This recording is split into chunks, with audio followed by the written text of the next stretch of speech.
Hey everyone, welcome back.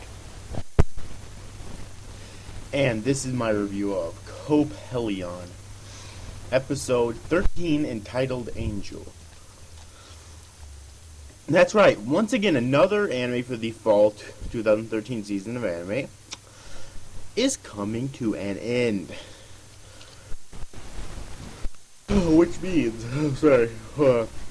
which means that after this final episode review, I'm going to do my review of the series as a whole on this channel. Alright, so please stay tuned for that. But anyways, without further ado, let's get into this episode, alright? Cannon powers the robot spider with her electricity so that she can kill Ibarra and the others so that she and her sister can die together later, despite Shion previously protesting that she is slowly killing herself. Robot Spider CG still sucks, by the way. Just wanted to throw that out there. Anyways, as Onihei and his men races to the old capital by helicopter, Ibarra defends the train against Cannon's attacks. Ibarra tries to reason with Cannon, but the latter refuses to listen and hates how the humans created and sends them to a contaminated city to die, a world she and her sister doesn't want to live in. Despite being knocked out by the robot spider's attacks, Ibarra manages to stop Cannon using powder to a grenade, but somehow hasn't fucking blown up yet. Wow. To blow up a water tower above Cannon. With their robot damaged, Ibarra, Aoi, Oyakata, and Oyakata rescue Shion. Ibarra asks Cannon to come with them, but she refuses as there's nothing to live for. But Ibarra convinces her to live by starting. They can learn to become friends. With the Ozu sisters rescued, the survivors continue their journey. Genai, who is dying from radiation poisoning after rescuing Oyakata, passes away peacefully after finally seeing the sunset on the skyscrapers. Taeko reveals Ibuki's baby was successfully delivered, which are revealed to be twins. Joy. As for rescuing her and Shion, Cannon reveals to Ibarra a location where the rescue team may land their copter. With all the survivors rescued, Aoi, Ibarra, and Taeko says goodbye to the JAXA survivors, but not before giving. What is it? Okay, sorry about that.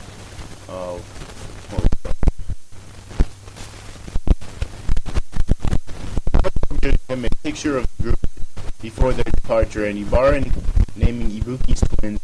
So that's Ibuki wanted Aoi to name them, but she couldn't under the sudden pressure and whatnot.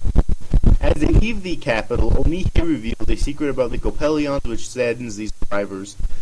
Ibarra, Taeko, and Aoi continue their mission to rescue more survivors, with Shion and Cannon joining them as well. Okay. And I would say, what a season finale this was. Okay? I felt this was a very good season finale. Although I do want a second season. Kind of left it open-ended. I'll explain more about this in my review, of course, but this final episode left it kind of in the way of such being open-ended, which is in the way that they could easily, I think, make an. And I don't even remember how far is the manga right now. 20 volumes and still ongoing, so there very well may be a second season. So yeah,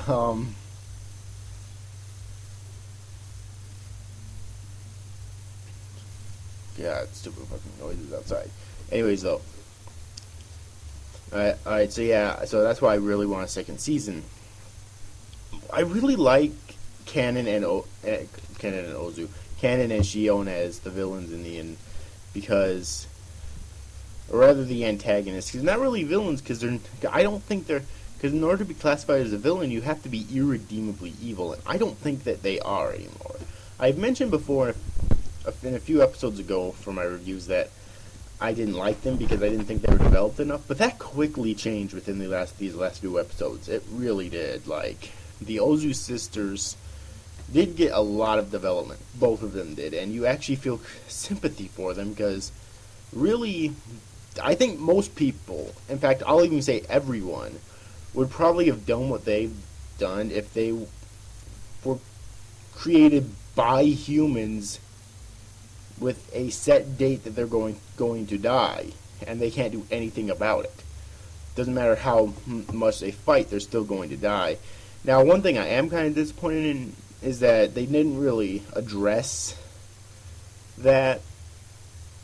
Like, Ibarra was who I initially thought that she was going to address the central conflict of the series, which I personally think, at least the most interesting one, is how does she feel about how humans have treated the Coppelions? And she never really addressed that. And then again, like, not all humans are like that. I mean, Onihei's definitely not like that.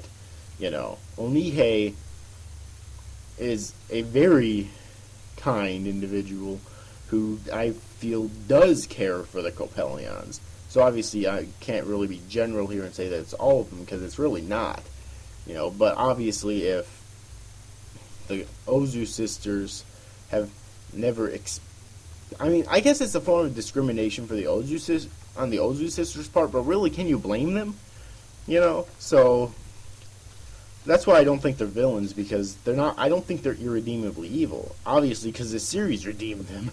Although I do think it's kind of cheap that they were just redeemed just like that. It seems kind of unrealistic, not only for real life, but also for like most anime that I've watched. Really, they at least get some sort of punishment, like go to prison for a while.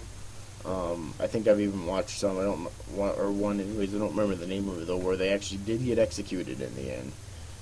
But then again, that was in like a medieval setting, I'm pretty sure. But anyways, so I think I'm gonna call it for this review.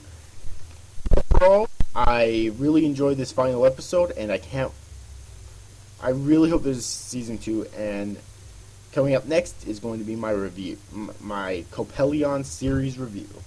So anyways, overall, I hope you enjoyed this review, guys. See you after, guys. Thanks for watching. Bye bye.